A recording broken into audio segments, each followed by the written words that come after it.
Okay. Hello, Najee. Tell me about your day routine. I very well. What time do you get up in the morning? Most days I wake up at 8 and on the weekends 9 and you? Good. I wake up a light early because I got up to make videos of the university and music class, and I have to sing, like piano and guitar.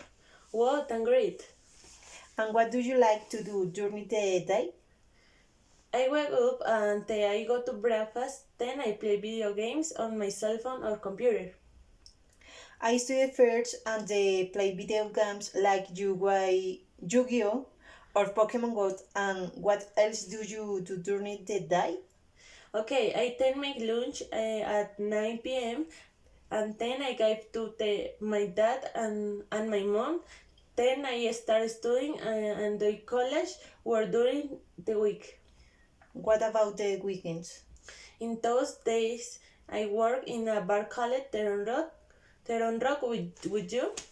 And I also like to go to the park to play basketball and watch movies. Okay, and at the end of the day? At night, I watch television and eat coffee with cookies or bread, and I tend to go to sleep. Wow, okay, that's great. I like that do you. Thank you. Okay, Magic, thanks you. Goodbye. Goodbye.